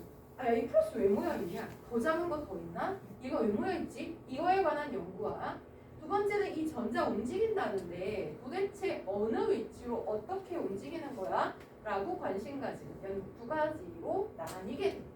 자, 그래서 오늘은 입자 얘기를 완성하고 나서 저 전자 얘기 또 할게요. 그러면 자, 이 모형은요. 이름이 행성 모형이라고 이름이 지어졌습니다. 행성 모형. 자, 플러스를 태양이라고 보면 태양을 돌고 있는 지구 내지는 지구를 돌고 있는 달 마냥 어쨌거나 중심부를 기준으로 누군가가 원운동하고 있는 이런 모형이다라고 얘기를 합니다. 자, 이거의 한계점은요. 그냥 써놓기만 할게요. 수소의 선 스펙트럼을 설명하지 못한다 라는 문제가 생겨요. 자, 요거는 전자의 움직임에 관한 얘기입니다. 자, 요거 조금 이따가 얘기를 하도록 하겠고요. 자, 우리는 67페이지에 있는 러더퍼드의 알파 산란 실험을 한번 보자고요. 자, 거기에 실제 결과라고 되어 있는 그 부분이요. 자, 알파선을 쬐어. 그랬더니 대부분의 알파 입자가 직진해서 근막을 통과한다. 자, 이거 뭐다? 아무도 안 만났다. 방해 안 받았다. 이 얘기예요. 자, 그러면 알파 입자는 극히 일부만 튕겨나갔으니까 원자는 대부분 빈 공간이다 라는 걸 밝힌 거고, 자, 알파 입자의 극히 일부가 튕겨나갔으니까 어쨌든 튕겨나간 건 있으니까 플러스 입자 있다는 거 확인했고, 그쵸? 그리고 그 굴절각이 굉장히 큰 걸로부터 플러스 입자의 질량이 크다라는 사실을 추정하게 된 거죠. 자, 그래서 이 사람은 원자 핵을 확정합니다. 그래서 원자 모형은 플러스 원자 중심에 플러스 원자를 전하를 띠는 원자 핵이 위치하고요. 전자는 움직이고 있다라는 사실을 제안합니다. 자, 그런데 이거의 한계점이 드러난다 그랬죠. 자, 68페이지에 알파이튼 산란 실험과 원자의 모형 뭐 이랬는데, 자, 저 심화라고 되어 있는 거는 이거예요. 만약에 톰슨 모형이 맞다면 러더퍼드의 결과는 어떻게 달라졌어야 되냐? 이 얘기죠. 일부 직진, 일부는 아주 작은 각도로 굴절, 일부는 흡수. 근데 그게 아니었으니까 뭔가 틀렸다라게 된 거죠. 그쵸? 자, 그러면 이 이후에 자, 입자의 발견은 어떻게 흘렀냐? 자, 러더퍼드가요. 이걸 하고 나니까 뭔가 이상한 생각이 들었어요. 방금 전에 이렇게 얘기했잖아요. 플러스가 도대체 왜 모여 있는 거야? 이상하죠? 그죠? 자, 그거에 대한 의문을 항상 가지고 있었어요. 그러면서 자기 제자인 체드윅한테 이제 오퍼를 하나 하는 거죠. 그러니까 이제 제자도 뭐 연구자였겠죠. 그죠? 그러니까 내가 생각할 때 플러스는 모여 있는 게 쉽지가 않은데 뭔가 이유가 있으니까 모여 있겠지. 그러니까 네가 이걸 연구해봐라고 얘기를 해는. 그러면 이제 제자는 당연히 저는 뭘 하면 될까요? 이렇게 얘기할 거 아니야. 그러니까 그걸 네가 찾으라고 이렇게 얘기해요. 진짜 실험실의 교수와 그 뭐지 연구자의 실제 대화입니다. 저를 뭘 찾으면 되나요? 이 새끼 그걸 알면 내가 하지. 네가 해봐 이러는 거야. 그러면 이제 멘붕이 오죠. 난 누구? 이런 생각이 들어요. 자, 근데 체드윅은 굉장히 성실한 연구자였던 거예요. 자, 그래서 이 사람은요, 매일 새벽에 나왔겠죠. 매일 열심히 나와서 자, 금속판에다가 알파선을 쬐는 실험을 꾸준히 반복합니다. 그러다 보니까 자, 베릴륨이라는 얇은 금속판에 알파선을 찧었을 때 질량을 가지고 있지만 전기적 성질은 없는 입자가 튕겨져 나가는 현상을 관찰하게 돼요. 여러분들은 알죠? 그게 뭔지. 질량도 있고 전기적 성질은 없는 입자. 걔가 누구예요? 중성자죠. 그쵸? 자, 그래서 체드윅이 뭔가를 발견해요. 그러니까 당연히 자기 지도교수한테 얘기를 했겠지.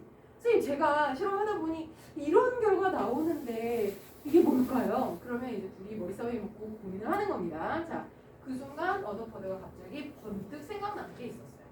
자, 거기에 실험을 보시면 자, 68페이지에 자, 양극선의 발견, 그래서 골트슈타인이야. 연도 좀 보세요.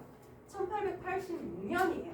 자, 아까 앞에 전자 발견 실험 중 한번 볼까요? 이게 몇 년도야? 1897년도야. 그지? 그러면 톰슨의 실험보다도 10년 앞서서 골트슈타인이라는 사람이 실험을 한 게 있었어. 자, 이게 뭐였냐면 유리관에다가요 낮은 압력의 수소기체를 집어넣고요. 여러분들 아시다시피 수소는 양성자와 전자만으로 이루어진 원자입니다. 그러니까 중성자 없어요, 얘는. 자, 이 상태에서 플러스극과 마이너스극을 금속판으로 전극 연결을 해요. 자, 그러고 나면 이게 플러스극, 이게 마이너스극이 되면 우리가 아는 그 상식, 이 지식으로 얘를 생각해 보면 질량이 가벼운 전자가 정전기적 인력에 의해서 플러스극으로 먼저 끌려가겠죠. 그러면 남은 입자는 누구만 남아요? 양성자가 남게 될 거야. 그럼 얘가 마이너스극으로 끌려가겠죠. 자, 근데 이 마이너스극은 금속판으로 되어 있는데 일부러 구멍을 뚫어놨어요. 그래서 금속판에 부딪힌 양성자는 당연히 그냥 흡수가 됐을 거고요. 얘가 이렇게 가는데 우연히 이 구멍 사이로 통과를 했어. 그럼 뒤에 가서 꽝 부딪힐 거 아니야. 그죠? 여기에다가 형광물질을 붙여놓은 거야. 그러면 얘가 가서 꽝 부딪혔을 때 자, 어떤 일이 일어나요? 여기에 빛이 이렇게 번쩍번쩍 하게 되겠죠. 그래서 자, 이거 뭘 한 거냐? 결과적으로 이 수소기체를 채웠는데 이 구멍과 일치한 위치에 뭔가 발광이 된다는 거는 이 수소에 마이너스극으로 끌려왔으니까 플러스 성질을 가지고 있고, 그리고 여기 와서 부딪혀서 빛을 낼 만큼의 질량을 가진 어떤 입자를 포함하고 있다라는 걸 발견한 거예요. 그러니까 우리가 알고 나서 얘를 보니까 아, 양성자였구나 싶잖아. 그지? 그런데 이 사람의 이 실험을 지금 왜 이게 지금 톰슨, 러더퍼드 다 지나고 나서 왜 얘기를 하냐? 실험 자체는 제일 오래됐어요. 근데 이 사람이 수소는 플러스를 띤 어떤 거를 포함하고 있나 보다 라고 자 발표를 했을 때 사람들이 똑같은 질문을 했겠죠. 톰슨하고 똑같이. 그러면 원자는 플러스야? 아니, 수소 원자는 중성이야. 그럼 저 플러스는 어디 있는 건데? 그 다음에 수소는 왜 중성이야? 이걸 설명을 해야 돼요. 그럼 톰슨은 사실 말도 안 되는 것처럼 보이지만 어쨌든 아이디어를 냈어요. 내가 발견한 건 마이너스인데 플러스도 있다고 치면 되는 거 아니냐 이렇게 아이디어를 냈는데 이 사람은 그걸 실패하는 거예요. 실험은 했어. 난 분명히 실험을 했거든. 자, 근데 저게 왜 저래? 그랬을 때 그건 난 모르지. 이러면 아무 의미가 없어요. 열심히 실험을 해봤자 이거 까인 거예요. 그게 뭐야? 이러고 사람들이 버렸어. 자, 그리고 나서 한참 시간이 지난 후에 전자 발견되고요. 러더퍼드가 먼저 핵을 발견했어요. 그리고 나서 뭔가 이상하다 싶었던 러더퍼드가 자기 제자한테 이 실험을 시키고 나서 제자가 뭔가 처음에 발견해왔을 때 이게 생각이 났겠죠. 그죠? 아, 그러면 내가 발견한 원자 핵 내에서 실제 플러스를 띠는 입자와 전기적인 성질이 없지만 질량을 가진 입자가 같이 있나 보다. 그러면 전기적 성질 없는 애가 플러스끼리의 반발을 줄여줄 수 있는 힘을 가진 애가 아니야? 라고 추정하게 된 거야. 그러면서 이 사람의 까인 논문을 다시 끌어냅니다. 그런 다음에 국제무대에 대기를 하는 거죠. 자, 이게 아마도 내가 발견한 플러스 입자에 실제 전하량을 띠는 입자가 얘인 것 같다 라고 발표를 해줘요. 그리고 나서 이름을 양성자라고 하자라는 제안을 러더퍼드가 처음으로 합니다. 그래서 양성자의 발견자를 실험자인 골트슈타인으로 인정해줘야 되냐 아니면 그 의미를 부여한 러더퍼드라고 얘기해야 되냐 이거는 여전히 아직도 의견이 분분해요. 그래서 양성자 발견자가 누구야? 그러면 그 합사에 따라서 다르게 얘기하는 경우가 많습니다. 자, 그래서 어쨌거나 이렇게 살려놨어. 그리고 나서 체드윅이 그 이후에 한참 시간이 지난 다음에 중성자라는 입자의 발견을 인정받게 됩니다. 선생님, 발견이 얘보다 먼저 아닌가요? 자, 실험을 발견이란 이런 거예요. 내가 실험을 했어요. 자, 그러면 그거를 누군가한테 검증을 받고 인정을 받아야 되잖아요.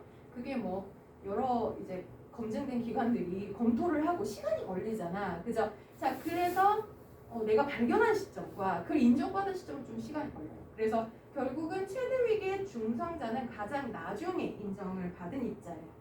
또 체드윅은 노벨상 탑니다. 선생님 잘 만나는 덕으로 노벨상도 타고 좋겠죠. 자, 그러나 러더퍼드를 만난 모든 제자들이 상을 탄 건 아니니까, 그죠? 그 사람의 노력이 분명히 있는 거예요, 그죠? 자, 그래서 어쨌거나 자, 우리는 중성자라는 입자까지 발견을 하게 됩니다. 자, 근데 여기서요, 러더퍼드는 도대체 중성자를 어떻게 예견한 걸까?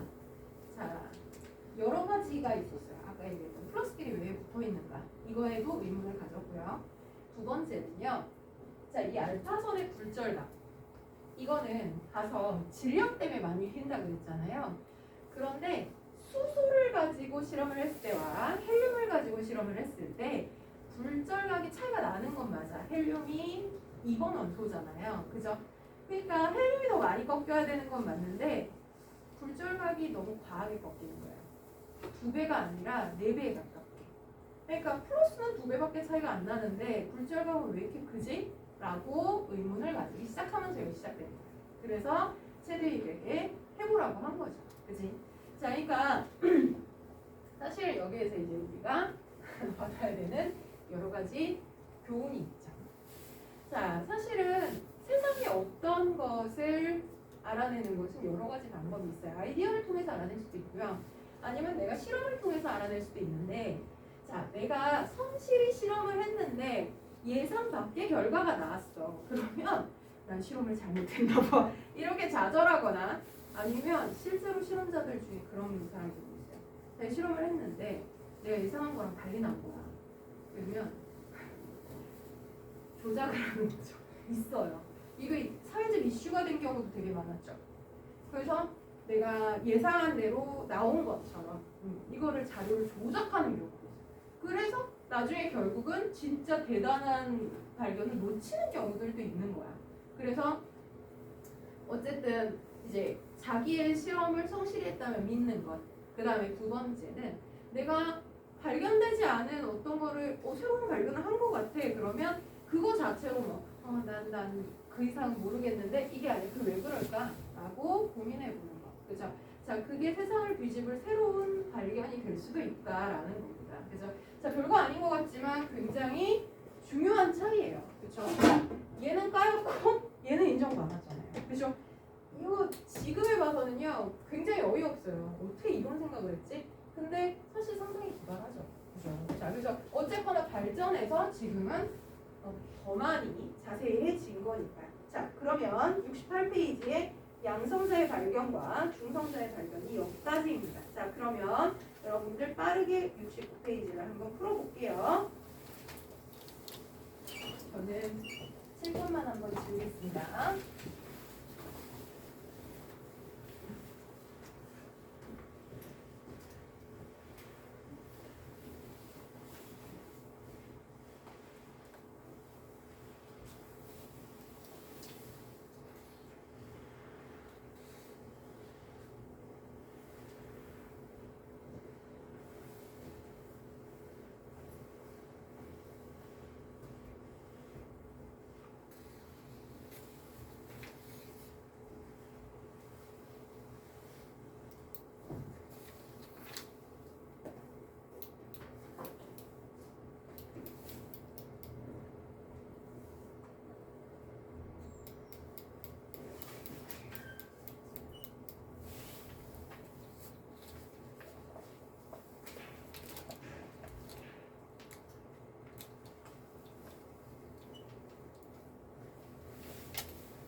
자, 1번부터 같이 한번 볼게요.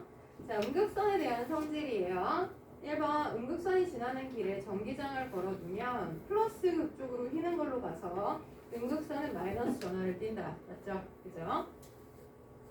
음극선이 지나는 길에 물체를 놓아두면 그림자가 생기는 것으로 보아. 자, 여기까지 괜찮은 말이에요. 근데 그게 질량을 가진다라는 것의 증거예요? 아니, 직진하는 것의 증거예요. 그쵸? 질량을 가지고 있다의 증거는 바람개비죠. 그죠? 각각의 의미를 이해하시라는 거예요. 자, 3번. 자, 음극선이 지나가는 길에 자, 바람개비를 놓아두면 바람개비가 회전을 한다. 자, 이건 뭐의 증거예요? 질량을 가진 입자이다의 증거죠. 자, 직진하는 거랑은 아무 상관이 없습니다. X죠. 자, 4번에 음극선이 지나는 길에 자석을 가까이 가면 휘어지는 걸로 보아 음극선이 전하를 띈다라는 사실을 알게 된다. Yes예요. 그렇죠? 또 OX, XO. 자, 2번. 러더파드 알파 산란 실험이에요. 자, 그럼 1번 A, B, C 중에서 가장 많이 도달하는 위치. 자, 알파선 쬐을 때 대부분 어떻게 된다 그랬어요? 다 직진한다 그랬어요. 그죠? 자, 그러면 경로가 바뀌지 않고 일직선으로 가는 A가 제일 많았겠죠. 자, 이번에 원자의 구성 입자 중에서 알파 입자가 C의 위치, C면 뭐예요? 겁나 크게 불줄한 거예요. 그죠? 자, 이것의 원인이 되는 입자. 자, 뭘까요? 양성자 아니야. 원자 핵이라고 해야 맞습니다. 알파 산란 실험으로 알게 된 건 원자 핵이고요. 그 이후에 밝힌 게 양성자입니다. 자, 그럼 3번이요. 원자 모형. 자, 가와 나의 차이 아시겠어요? 가는요, 푸딩 모형이에요. 플러스 띄고 있는데 전자가 고정돼 있죠. 그쵸?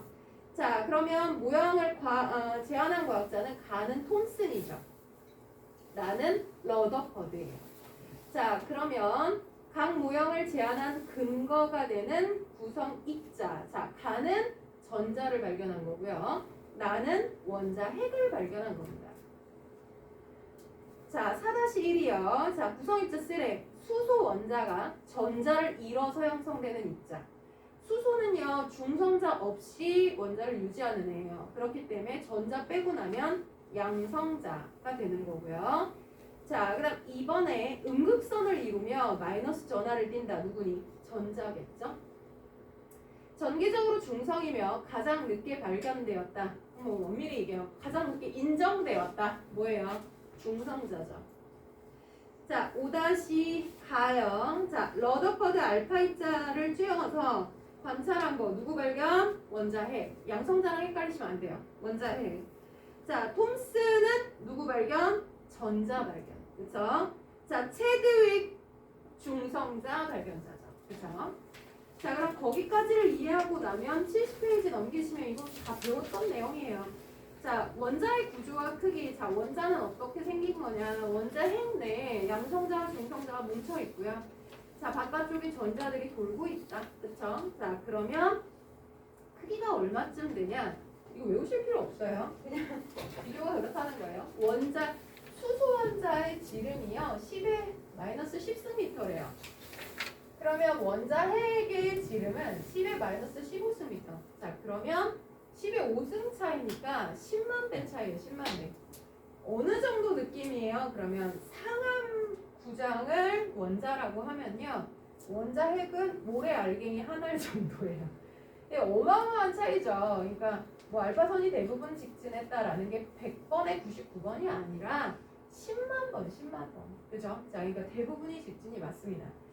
자, 그래서 원자를 구성하는 입자는요, 밑에 정리가 돼 있고, 우리는 이거 첫날 다 했던 거라 반복하진 않을게요. 자, 그래서 원소 기호의 표시도 71페이지에 보시면 왼쪽 아래에 쓰는 거, 왼쪽 위에 쓰는 거. 예를 들어 이거다. 11번. 아, 양성자 11하구나. 자, 23. 이거 빼면 중성자 12개네. 그 다음 오른쪽에다 이걸 쓰면 전자 10개야. 이런 식으로 우리의 표기 약속했었던 거 이해가시죠?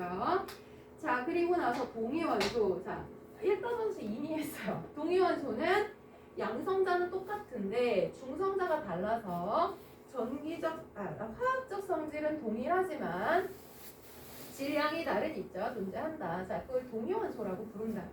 자, 그래서 원자량을 얘기할 때도 자, 100% 그걸로 존재하는 게 아니기 때문에 동위원소의 존재 비율을 고려하면 원자량 자체가 소수점으로 계산된 값이 사용이 된다라는 사실도 우리는 얘기를 했어요. 맞죠? 그죠? 자, 그러면 한 장 넘기시면 72페이지에 원자를 구성하는 입자에 자, 4번 문제 얘 나왔네. 그죠? 자, 그러면 양성자 몇 개? 11. 중성자 몇 개? 12. 그쵸? 전자 몇 개? 10개. 이런 식으로. 그쵸? 자, 그러면 5번 문제가 이제 가장 일반적인 문제인데 원자 또는 이온 이랬을 때 자, 얘가 원자인지 아니면 이온인지를 어떻게 비교해? 자, A를 봐봐. 양성자가 7개야. 전자도 7개야. 그럼 전기적으로 중성이겠지. 자, 그럼 얘는 누구야? 원자예요. 그 중에 누구게? 그럼 너 원자 번호 알고 있잖아. 7번 원소예요. 질소구나. 이런 식으로. 자, 그래서 여러분들이 자, 양성자 수를 보고 원소 기호를 쓸 수 있다라는 거예요. 20번 이내의 원소들은. 그렇죠? 자, 그런데 11번 같은 경우 보시면 자, D는 11번이 아니라 자, 5번의 D를 보시면 양성자 11야. 그러면 나트륨이네. 인 거야. 자, 11번 나트륨. 그런데 전자의 숫자 봐봐. 10개밖에 안 돼. 그럼 뭐야? 플러스가 하나 남아. 그럼 얘는 이온이구나. 자, 이렇게 알아보는 거. 가능하죠? 그죠? 자, 그래서 원자라는 얘기가 나오면 전기적으로 중성임을 아예 전제 깔고 가는 거니까 양성자 수랑 전자 수랑 같구나. 이렇게 생각하시면 되겠죠. 자, 그래서 이걸 포함하여 자, 우리는 이번 주 숙제를 다시 또 내겠습니다. 자, 이거 어려운 내용이 아니에요. 그냥 뭐 발견된 그 역사를 얘기 드렸고요. 자, 그 내용만 이해하시면 79페이지까지 푸시는 거에 크게 문제는 없을 텐데, 자, 앞에 명절 지나시느라 아마 많이 못 푸셨을 거예요. 자, 다는 못 푸시더라도 하루에 한쪽 이상은 1단원은 꼭 풀어주시고 2단원은 문제 푸는데 그렇게 오래 안 걸리실 거예요. 자, 다음 주 월요일까지 79페이지까지 풀어서 다시 만나면 80페이지에 자, 그 다음 이론에 대해서 얘기를 할게요. 아까 얘기 드렸던 입자의 발견이 끝나고 나면 전자의 움직임에 관한 얘기 해드릴게요 했었잖아요. 자, 그 얘기예요. 전자 도대체 어떻게 움직여요? 하는 얘기를 하게 될 테니까 자, 여기서부터가 그 유명한 양자역학입니다. 그죠? 자, 세상에서 제일 어려운 이론 뭐 그러면 너 양자역학 알아? 뭐 이러잖아요. 그래서 그 양자역학이 뭔지 배우게 될 테니까 자, 여러분들 잘 푸시고 준비하셔서 자, 다음 주에 뵙도록 할게요. 수고 많으셨습니다.